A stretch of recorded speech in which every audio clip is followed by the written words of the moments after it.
할렐루야. 여러분, 오늘 2023년 5월 21일 오늘 이 아침에 우리 모두가 여러분이나 저에게 기적이 따르는 자의 삶이 되기를 소망하지 않습니까? 소망합니까? 예, 소망합니다. 우리 그 마음을 품고 오늘 하나님이 내게 주시는 말씀을 내게 새겨서 우리도 그와 같은 능력 있는 삶을 살기를 축복합니다. 오늘 본문 말씀을 보니까 엘리사와 엘리야 또 제자들이 이렇게 서로 반복되는 말을 두 번씩이나 하는 것을 본문 1장 그 11절 안에 두 번씩 반복하고 말하고 있는 것을 볼 수가 있었습니다. 여러분들과 제가 기적이 따르는 그런 사람이 되기를 간절히 사모하는 마음으로 오늘 또 함께 그 말씀을 은혜를 나누고자 합니다. 오늘은 여러분들도 아시는 엘리사. 여러분, 엘리사 하면은 여러분들이 외적으로 안 좋은 그런 생각을 품고 있죠. 근데 사실요, 엘리사에 대해 우리 이렇게 그에 대한 말씀의 은혜를 함께 나누고자 하는데, 이 엘리사는 스승인 엘리야에게 있는 성령의 갑절에 역사하시는 그 능력이 내게 갑절이나 있기를 구한 사람이에요. 그런데 이 엘리사는 어떤 사람이냐? 모세나 엘리야는 외적으로 봤을 때도 그럴듯하고 근사하고 그런 사람인데, 이 엘리사는 볼품없는 사람이에요. 볼품없는 사람이라 하면 외모적으로는 이렇게 평범한 사람이라 하면 볼품없는 사람이라는 그런 뜻으로 말을 하는데, 그러나 그의 사역의 현장에서는 그들 못지않은 놀라운 일들을 많이 기적을 행하는, 하나님의 기적이 그의 삶 가운데 나타나는 그런 일을 행한 사람이라는 말씀을 우리가 함께 나눌 것입니다. 그에게 있는 능력이 엘리야보다 갑절이나 나타났다. 사랑하는 여러분, 엘리사는 기적을 간증하는 사람이 아니라 그 사람이 가는 곳곳마다 현장에서 기적이 따르는 사람이었습니다. 그가 기적의 주인공이 될 수 있었던 비결이 무엇일까? 그 비결을 우리가 찾아내야 합니다. 무엇이 엘리사로 말미암아 기적의 사람이 되게 했는지를 우리가 한번 살펴보고자 합니다. 여러분, 어떻게 기적이 따르는 사람이 될 수 있을까요? 첫 번째, 성령의 권능을 갑절로 사모해야 기적이 따르는 자의 삶이 될 수 있습니다. 오늘 본문 2장 9절에 보면은 엘리사가 가로되 당신의 성령이 하시는 역사가 갑절로 내게 임하기를 이렇게 구하는데, 자, 이 말을 스승인 엘리야가 듣고 있습니다. 자, 제가 여러분들 엘리야의 제자예요. 엘리사고 여러분들이 엘리야인데 여러분 어때요? 스승님에게 있는 그 갑절의 능력을 내게 주소서 이렇게. 그런데 이 엘리야의 그 집요한 그 끈기, 그것을 우리가 지금 뺏어와야 돼. 여러분, 이 엘리야가요, 이 소리를 듣고 참으로 어이없을 것 같아요. 이봐라, 감히. 그런데요, 그 말에 10절에서 엘리야가 대답해요. 네가 나에게 참 어려운 일을 구하는구나. 어려운 일을 구하는도다. 그러나 나를 내게서 데려가시는 것을 네가 보면 그 일이 내게 이루어지려니와 또 뭐라고 하십니까? 그렇지 않으면 이루어지지 아니하리라 하고 이렇게 엘리야가 대답을 했어요. 사랑하는 성도 여러분, 엘리야의 능력이 어느 정도였습니까? 당대에서는 물론이고 그 전 그 후에도 그만한 인물이 없었어요. 그래서 우리 엘리야 하면 우리가 대단하게 생각하잖아요. 이 엘리야는 여러 왕들 앞에서 여러 가지 일들을 너무나 많이 이렇게 행했던 사람인데, 그런데 엘리야의 그 능력이 모세 못지않게 놀라운 일들을 행했고 또 예수님과 동행하면서 예수님과 함께 등장할 만한 그런 그 시대에 굉장했던 그런 인물이라고 할 수가 있었습니다. 그런데 그러한 엘리야에게, 이 엘리사가 스승 엘리야에게 그보다 더 뛰어난 갑절의 능력을, 그 성령을, 영감을 받는 사람이 되기를 간청을 하는 거예요. 여러분, 그 결과가 어땠을까요? 그 결과는 역시 간절히 사모하며 따라다녔던 이 엘리사, 성경에 기록한 대로 보면은 다 여러 가지 기적을 행했어요. 엘리야가 7번이라는 그 놀라운 기적을 행했다면 대단한 일들이었지만은 이 엘리사는 14번이나 더 큰 기적의 일을 행했다고 하는데 그 위에도 다 기록되지 않았지만 그가 원하는 대로 그 소원을 이루었습니다. 어떻게 이루었을까? 스승 엘리야가 행한 기적을 더 많이 행했다. 여러분들, 저는 부족할 것 없는 부족한 종이에요. 근데 지금 우리 에슬라무 TV와 이곳에 있는 분들은 많은 일들을 행할 수 있는 그 사모함이 여러분들에게 있어라, 이런 말씀이에요. 자, 이렇게 보잘것없는 그런 엘리사였지만 그 삶 속에서, 삶의 현장에서 늘 가는 곳곳마다 기적이 따르는 거예요. 그런데 기적하면 여러분 누가 생각나요? 여러분 대답 못할 줄 알았어요. 예수님이시죠. 이 땅 위에 이 온 세계에 수많은 사람들이 많은 기적을 행하지만 예수님보다 더 큰 기적을 행한 이가 어디 있어요?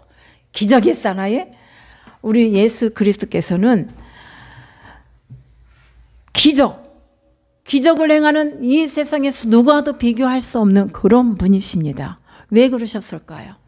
하나님의 성령의 권능에 사로잡혔기 때문에 예수님의 그 삶 자체는 그 입술로 말씀 한마디만 나가도 기적이 그때그때마다 다 행해졌던 겁니다. 오늘날 이 시대야말로 이와 같은 성령의 역사가 일어나야 되리라고 믿고 엘리사의 심정으로 성령의 권능을 사모하고 갑절의 능력을 받은 우리 모든 주의 종들과 우리 성도들에게도 많은 은사가 나타날 수 있도록 사모하는 열정을 갖고 우리가 지금처럼 그냥 안일하게 하는 그런 자세가 아니라 그만큼 엘리사가 가졌던 그 간절함, 사모함, 그 끈질기게 엘리야를 따라간 부분이 엘리사에게 있단 말입니다. 그걸 우리가 오늘 쟁취해야 돼요. 그러기 위해서는 먼저 나 자신을 포기해야 합니다. 여러분, 이 껍데기, 육신 썩어질 우리의 이 껍데기 불과한 우리 육신에 뭐가 그렇게 대단하다고 나의 육신을 위해서 뭘 어떻게 하려고 합니까? 여러분, 나 육신에 있는 이 모든 것을 완전히 포기해야 기적이 따르는 삶을 살아갈 수 있습니다.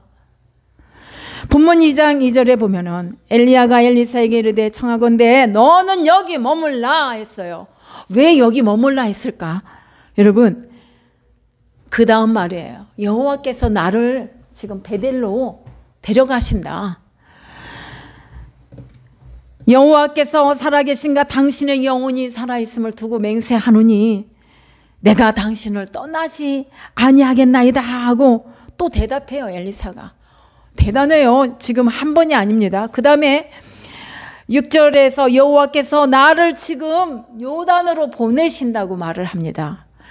여기서 길갈, 베델, 여리고는 모두가 다 세상적인 그런 것들을 상징하는 것입니다. 그리고 요단은 곧 죽음이라는 것이에요. 죽음을 의미하는 것이에요. 그런데 세상적인 것을 모두 버리고 죽음의 장소에까지 끝까지 따라갈 거라고 지금 말을 하고 있어요. 엘리사는 자신을 완전히 버렸습니다. 이 정도면 얼마나 그가 사모하고 있는지. 지금 엘리야는 죽음 앞에, 요단 앞에 지금 거기로 가고 있는데 거기까지 함께 죽겠다는 거잖아요. 사실 이 정도로 사모합니다. 마태복음 4장에 보면은요, 우리 예수님께서 시험을 받으십니다. 시험을 받으시는데 예수님이 받으신 시험 뭡니까? 물질, 또 명예, 권세. 이 세 가지에 대한 시험을 받으셨는데 이 세 가지는 어떤 것들을 표현합니까? 육적인 것들을 상징하는 것입니다. 예수님은 이 모든 것을 다 포기하심으로 말미암아 승리하셨습니다. 예수님이 와 그래 내가 더 높아야지 하면서 이것을 마귀에게 혹 넘어가셨다면은 예수님이 승리하실 수 없었을 겁니다. 이것은 우리 예수님 자신을 완전히 부인하고 다 내려놓고 하나님의 능력만을 소유하고 있었기 때문에 가능했던 일입니다. 사랑하는 여러분, 우리의 목표는 바로 이와 같은 것들이 되어야 될 줄 믿습니다. 내가 하나님의 자녀라면, 하나님의 종이라면, 하나님의 것, 하나님의 능력, 하나님이 갖고 계신 그 권능들을 소유하는 마음을 갖고, 사모하는 마음을 갖고 엘리사처럼 졸졸졸 따라다녀야 돼. 우리 목표는 더 많이 가지는 것이 아니라, 더 많이 높아지는 것이 아니라, 더 성공하는 것이 아니라 오히려 그 정반대로 우리의 목표는 더 많이 버려야 합니다. 여러분, 낡아 빠진 것도 버릴지 모르는 사람도 있어요. 그런데 자, 한번 계속해서 나갑니다. 더 많이 버려야 되고, 더 많이 낮아져야 되고, 더 많이 멸시도 받아야 되고, 더 많이 작아지는 것, 더 많이 나 자신을 포기할 때 우리 안에 그리스도의 그 목표가 이루어질 줄 믿습니다. 우리는요, 그 능력을 소유하기 위해서 우리 자신을 완전히 부인하지 않으면 이 모든 것들이 나 자신이 부인되지 않고는 아무것도 얻을 수도 없고 내가 어떠한 그런 권능을 받을 수가 없습니다. 마태복음 16장 24절에 보면은 예수님께서 제자들에게 뭐라고, 예수님을 따르고자 하는 제자들에게 뭐라고 말씀하시냐면, 나를 따라오려거든 자기를 부인하고 자기에게 있는, 나에게 있는 십자가를 지고 따라오라 하셨어요. 나를 부인하지 않고는 내가 예수님의 제자로서 그 삶을 살아갈 수 없다는 말씀입니다. 그리스도인이 되는 것은 바로 첫 번째 자기 자신을 부인하는 것이고, 그 다음 그렇지 않으면 주님 앞에 설 수 없다는 말씀을 강력하게 하고 계십니다. 이것이 바로 첫걸음이에요. 나를 부인하지 않고 내가 주님으로 산다, 주님의 능력으로 산다, 이거는 아닙니다. 내가 부인이 돼야 내 안에 주님의 능력과 권능이 들어와서 내가 무엇인가를 할 수 있는 하나님의 제자로서의 그 능력 있는 주님의 제자로서의 삶을 살 수가 있습니다. 육적인 것을 포기하라 이 말입니다. 거기서부터 출발이 되어져야 합니다. 자신이 부인되어지지는 않고는 결코 그리스도의 사람이 될 수 없다는 말씀입니다.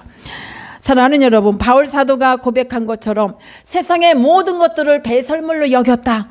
이것은요, 바울이 갖고 있는 것은 다 가졌단 말이에요.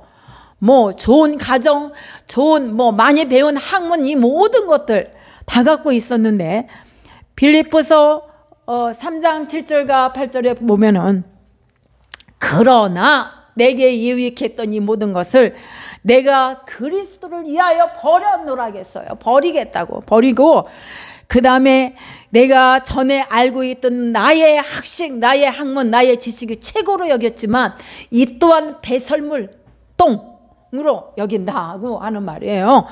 여러분, 그러고서 어떻게 했습니까? 그 안에서 내가 그러므로 말미암아 예수 그리스도를 발견하는 그 은혜로, 그 지식으로, 그 능력으로 살겠다라고 고백하는 말씀이라 이 말입니다. 믿습니까? 그 다음에 나가서요, 갈라디아서 6장 14절 말씀, 중요한 말씀입니다. 그러나 내게는 우리 주 예수 그리스도의 십자가 위에는 결코 자랑할 것이 없다 했어요. 여러분 자랑 많이 하죠? 자랑할 거 많죠? 오늘부터 이 시간부터 내 안에 무엇이 있고 없고가 중요한 게 아니라 내 안에 예수님이 계시다면 예수 그리스도를 자랑하십시오. 자랑하기 싫어서 대답 안 하고 있죠 지금. 예수 그리스도를 자랑하는 삶이 됩시다. 예수 그리스도를 자랑해야 내 삶이 빛이 난단 말입니다. 예수님의 빛이 나야지 우리가 아무개 하나님의 사랑 같았다라는 소리라도 듣지요. 자, 오직 십자가 위에는 결코 자랑할 것이 없어야만 예수님이 내 안에서 나타나요. 내 삶에서 나타나요. 그리고 나를 통해서 일하시는 것을 나의 삶의 현장에서 느낄 수가 있다 이 말씀입니다. 바울에게 기적이 따랐던 것도 완전히 자기 자신을 부정하며 부인하며 주님 것으로만 채우고자 하는 간절함이 있었던 것처럼 이 엘리사에게도 이와 같은 기적의 사람이 될 수 있었던 것은 자신을 완전히 부인하고, 여러분 능력은 어디서 나오는지 아십니까? 바로 자기 자신을 부인할 때 거기 안에서 가장 큰 능력의 역사가 일어나는 줄 믿습니다. 자신을 부인하는 능력이 그래서 가장 큰 능력이라는 말이에요. 여러분, 이 세상의 그 능력 왜 그럴까요? 나를 부인하지 못하기 때문에, 나를 부인하는 게 그만큼 힘들기 때문에 나를 부인하는 것이 이 세상에서 가장 큰 능력이라고 말할 수 있는 것입니다. 사랑하는 여러분, 우리가 살아있으면 아무것도 할 수 없는 것, 나의 자아, 나에게 있는 이 자아가 죽어야 돼요. 나의 자아가 살아있으면 내가 뭐든지 잘할 수 있어요? 아니에요. 가다가 꼬꾸라져요. 때문에 우리는 나에게 있는 이 모든 자아를 날마다 부셔내야 돼요. 엘리사는 스승의 능력을 이어받기 위해 모든 것을 포기했습니다. 자, 모든 것을 뭘 포기했을까? 사랑하는 여러분, 엘리사는요 가난한 사람이 아니에요. 바울이 모든 것을 다 갖고 있었던 것처럼 이 엘리사에게도 아주 부잣집 아들인데요. 여기서 보면은요, 엘리야가 거기서 떠나 사밧의 아들 엘리사를 만났단 말이에요. 그때 이 엘리사는요 12결의 소를 앞세우고 밭을 가는데 거기에는 12결의과 함께 12결의 소와 함께 있더라 하는 이 말은요, 그리고 소를 이렇게 몰고 갔다고 했는데 12결의 소는 24마리의 소를 말해요. 밭을 가는데 한 마리 소 가지고 밭을 가는 것도 대단하다고 보는데, 와, 24마리 소를, 그만큼 농가 밭이 많았단 말이에요. 그리고 그 12결의 그 소가 24마리의 소가 움직일 때 일꾼들은 또 얼마나 많았겠어요. 12명은 따를 것이고 또 거기서 일하는 여자나 남자나 얼마나 많았겠습니까? 그런데 그때 엘리야가 엘리사를 이렇게 보고는 엘리야를 보고서 이 엘리사가 엘리야를 쫓아가는 거예요. 자, 엘리야가 뭘 던져줬어요? 겉옷을 던져줬는데 막 달려갔어요. 엘리야를 따라갔습니다. 이때에 자기가 잡고 있던 이 모든 것을, 소를 몰고 가던 이런 것을 내려놨다는 것은 모든 걸 버렸다는 거예요. 그에게 부잣집이라겠죠. 그 모든 것을 버리고 그리고 엘리야를 쫓아갔습니다. 사랑하는 여러분, 세상 것을 버림으로 하나님의 능력이 함께하는 여러분들이 다 되시기를 축복합니다. 불의와 타협할 줄 모르는 그런 자가 또 기적이 따르는 삶을 살 수가 있어요. 늘 불의와 타협해. 나의 변명이 많아. 나는 항상 옳은 사람이야. 이렇게 살아가는 사람들도 있죠. 엘리사가 활동할 때는 북이스라엘은 아합의 가문이 통치하던 시대였고 또 남유다에는 여호사밧의 가문이 통치하던 때였는데, 아합은 여호와를 거부하고 그 당시에 최대의 우상 종교인 바알신을 적극적으로 추종하는 그런 정책을 펼쳤습니다. 그래서 모든 여호와의 종들을 잡아 죽이거나 또 옥에 가두었습니다. 이게 아합 왕의 한 짓입니다. 여호와를 위하여 만들어진 모든 제단들을 다 허물어버리는 일을 일삼았고, 또 그러다 보니까 이 나라 꼴이 제대로 됐겠습니까? 꼴이 말이 아니었습니다. 뜻있는 사람들은 숨어버렸고 또 거짓된 무리들이 득실거리며 그 세상을 만들어가고 있었습니다. 제대로 이 나라가 되겠습니까? 그 시대나 오늘날 이 시대도 우리가 한번 돌아봐야 되겠죠. 하나님께서는 아합의 소행을 못마땅하게 여기셨습니다. 당연하시죠. 그 나라에 큰 벌을 내리셨습니다. 하늘 문을 닫아버리셨습니다. 또한 비가 내려야 되는데 비도 내리지 않았습니다. 무려 3년 6개월 동안 비가 내리지 않았다면 어떻게 살았을까요? 여러분, 이 더운 날에 우리는 그 지역보다 더 그래도 따뜻하고 시원한 나라인데 3년 6개월 동안 비가 안 왔다면 어떻게 살았을까? 한번 여러분 상상에 맡깁니다. 다 굶어 죽게 되었습니다. 그래도 점점 더 불평만 하고 하나님을 원망만 합니다. 당신들 때문에, 하나님의 종들 때문에 그렇다면서 원망만 했습니다. 이런 현상은 그 아들들의 통치할 때도 마찬가지였습니다. 아합의 아들 아하시아도 그러했고 또 여호람도 마찬가지였고, 더 나아가 남쪽의 유다 나라도 아합의 영향으로 함께 물들어가는데요. 유다 왕 여호사밧은 신앙이 뛰어난 그런 사람이었지만 아합의 지방과 혼인을 하면서 이렇게 물들어가기 시작했어요. 그러니까 제약의 그 범죄의 자리에 가서 나는 괜찮아, 나는 대단한 사람이니까 그 죄를 범하지 않을 수 있어, 이거와 똑같아요. 거기에서 이겨내지 못하고 이 여호사밧이 그 시대에 와서 얼마나 불신앙의 흐름이 흘렀는지 하나님이 보시기에 노하실만 했습니다. 또 여호사밧의 뒤를 이은 이 아들들은 어땠을까요? 역시 그들 역시 마찬가지 모두 다 악하고 패역한 이들이었습니다. 불신앙의 흐름으로 말미암아 패역한 통치자들이었습니다. 이 모든 것이 아합의 영향 때문이었습니다. 결국 그들의 두 왕국은 비참한 결말을 맞이하고 말았습니다. 이 과정에서 뜻있는 분들은 또 얼마나 고통을 많이 겪었는지, 우리가 불의의 사랑과 정의로운 사랑과 함께 이렇게 갈 때에 분명히 정의를 이렇게 추구하며 나가는 사람은 어려움과 고통을 겪고 살아가게 돼 있어요. 이 시대도 그렇게 살았다는 말씀입니다.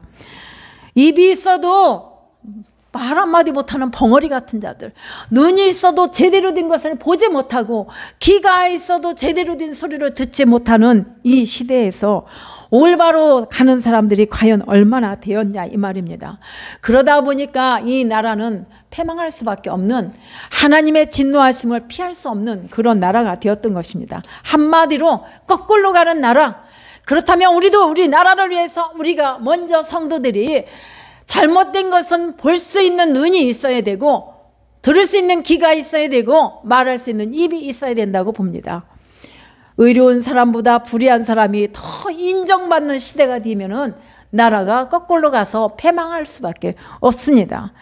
패역한 시대, 그 나라 그때에 극도로 악한 시대에서, 이러한 시대 가운데서 엘리사가 나타났단 말입니다. 내가 이 엘리사가 한 일이 있어 참 귀한 게 있습니다. 뭐냐면 이렇게 우상 숭배로 가득 차고 그런 가운데서도 엘리사는 바알에게 무릎을 꿇지 않았다고 했습니다.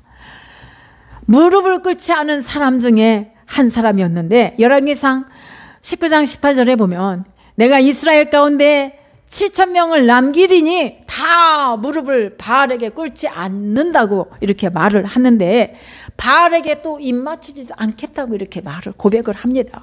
이 말씀은요, 엘리야가 낙심해서 노뎀나무 아래에 누워 있을 때 하신 말씀인데, 이 열왕기상 19장 9절로 10절에 보니까 엘리야가 그곳 굴에 들어가 갖고 거기서 머물더니 여호와의 말씀이 엘리야에게 임하십니다. 근데 엘리야가, 하나님이 엘리야에게 네가 어찌하여 거기 숨어 있어? 왜 굴에 들어가 있어?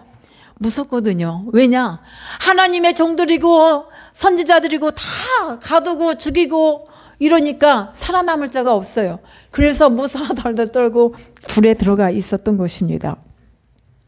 이스라엘 자손이 주의 언약을 버리고 주의 제단을 헐며 칼로 주의 선지자들을 죽여 싸우며 오직 나만 남았거늘 내가 내 생명을 어찌하오리까 하면서 무서워 떠는 거죠.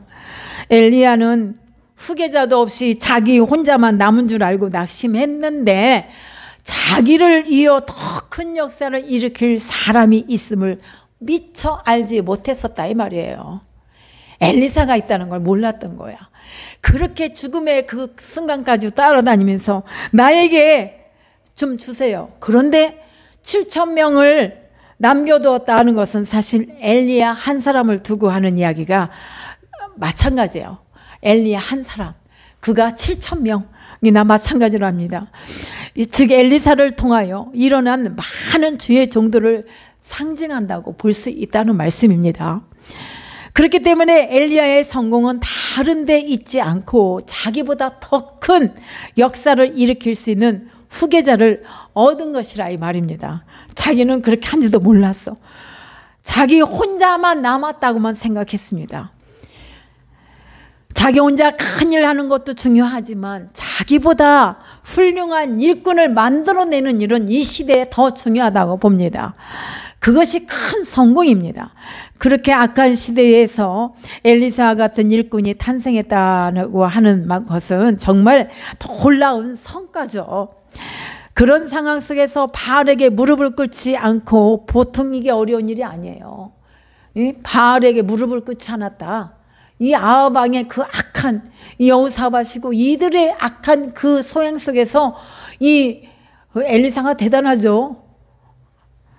여러분, 엘리사가 뭐가 대단해요? 그에게 하나님을 신뢰하는 하나님의 권능을 믿고 사모하며 나갔던 그의 신앙이 대단하다 이 말입니다. 그에게 있는 하나님, 하나님의 권능, 그 능력 우리 모두 가운데도 임하기를 축복합니다. 간절히 사모합니다. 소망합니다. 엘리사는 바알에게 입을 맞추지 않았다. 아부하거나 타협하지 않았다 이 말입니다. 아부하는 사람도 얼마나 많아요. 솔직히 주의 종들도 마찬가지예요. 왜 아부해요? 하나님 앞에 아부 떨지. 그 시간에 왜 사람 비유만 맞추려고 해요? 우리가 하나님을 진정으로 신뢰하고 하나님을 경외하고 하나님을 두려워한다면 우리는 사람 앞에서 사람의 비유 맞추려고 하지 않고 하나님의 말씀 앞에 돌아가리라 믿습니다. 지금 이 시대야말로 그 말씀이 너무 중요한 시대인 줄 믿습니다. 그래서 저나 우리 모든 목사님들과 성도는 나의 신앙을 언제까지 지키겠는가? 주님 오시는 그날까지 어떻게 해요? 정결하고 깨끗한 심령을 갖고 나의 신앙을 지켜야 되잖아요. 사랑하는 여러분, 지금 이 시대는 보면은 비진리가 진리인 양 행하고 거짓이 참말인 걸로 행하고 이런 것들 여러분들 보시잖아요. 여러분, 하나님이 주신 은사와 능력을 돈벌이에 사용하는 사람도 있고 상업적으로 사용하는 경우도 있고 하나님이 주신 은사를 이용해서 장사하는 사기꾼 같은 그런 사꾼들도 있단 말이에요. 이게 현실입니다. 그러나 우리는 물질과 타협했기 때문에 이와 같은 일이 일어난다는 것을 보고 물질과 타협해서 저주받은 이가 있어요. 엘리사의 종, 바로 그가 그랬어요.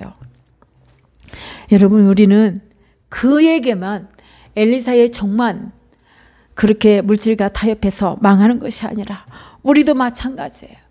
그런데 하나님을 만난 하나님의 사람들, 모세나 바울이나 이 모든 이들을 보면은요, 참으로 역사 속의 한 인물로 나오기 위해서는 죽도록 충성하며 죽도록 하나님의 신앙을 지키면서 나갔던, 그러기 때문에 오늘날까지도 우리가 그들을 예수 그리스도 안에서 존경하고 나가는 것입니다.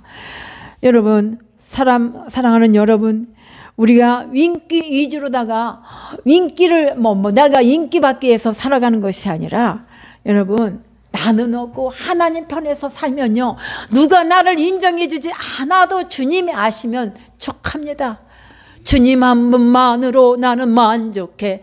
뭐가 만족해? 세상 것으로 맨날 채우려고 눈만 뜨면 뭘 채울까 그러고 살잖아요. 우리가 하나님 앞에서 성도로서, 중직자로서, 하나님의 종으로서 하나님의 교회를 아름답게, 하나님의 교회를 세워나가기 위해서 성도는 성도답게, 주의 종은 주의 종답게, 우리 하나님 앞에 예배를 드릴 때도, 헌금을 드릴 때도 하나님이 받으실 만한 예물을 드려야죠. 내 쓸 것 다 쓰고 나중에 하나님 앞에 드릴 거 없어. 여러분, 이렇게 신앙생활하면 안 돼요. 우리는 철저하게 하나님의 것을 어떤 상황이 와도 먼저 떼어야 됩니다. 내가 감사를 하든 많은 걸 요구하지 않으셨어요. 하나님은 최선의 것을 요구하셨어요. 하나님이 먼저라는 것을 여러분 기억하십시오. 그래서 우리는 항상 물질에 욕심을 품고 물질로 나가다가는 망합니다. 사랑하는 여러분, 우리가요 날마다 주님 안에서 이 땅에 많은 학생들을 길러내는 교수가 교수다워야 되고, 법관이 법관다워야 되고, 목사가 목사다워야 되고, 성도가 성도다워야 되는데 이 세상을 어떻게 그와 같은 사람들을 찾을 수 있겠냐면, 나부터 여러분부터 우리 모두가 다 참으로 의사는 의사답고 성도는 성도답고 목사는 목사답고 이러한 자리를 지킬 수 있는 이 엘리사가 포기하고 자신의 것을 포기하고 하나님의 것을 소유하기 위하여 스승을 간절히 따라다녔던 것처럼, 죽음 앞에까지 따라갔던 것처럼 우리도 그와 같은 그러한 능력을, 그와 같은 은혜를 사모하면서 나갈 때에 우리의 삶 가운데도 그와 같은 능력이 따르는 그런 삶이 되지 않겠습니까? 우리 그렇게 사모하면서 나갑시다. 불의와 타협하지 말고 나를 좀 부인하고, 나를 부인해야 하나님의 능력이 채워진다고 말씀을 드렸습니다. 엘리사가 그 스승 엘리야로부터 물려받은 것은 단순히 영적인 권능만이 아니었습니다. 스승 삶 자체를 물려받아서 그와 같은 삶을 살았단 말입니다. 그럴 때에 그와 같은 놀라운 능력의 역사가 일어났던 것입니다. 그러므로 우리는 하나님의 말씀 중심으로 살아갈 수 있는 저와 여러분들의 삶이 되시기를 축복합니다. 예, 그래서 나의 자리가 더 빛이 날 수 있고 하나님이 기뻐하실 수 있는, 세상 눈치 보지 말고 사람 눈치 보지 말고 오직 하나님 눈치만 보면서 하나님 말씀만 의지하면서 우리가 나갈 때에 참으로 주님이 기뻐하시는 성도로서의 기적이 따르는 사람으로서 살아갈 수 있으리라 믿습니다. 이와 같은 삶이 되시기를 예수 그리스도의 이름으로 축원합니다. 기도합니다.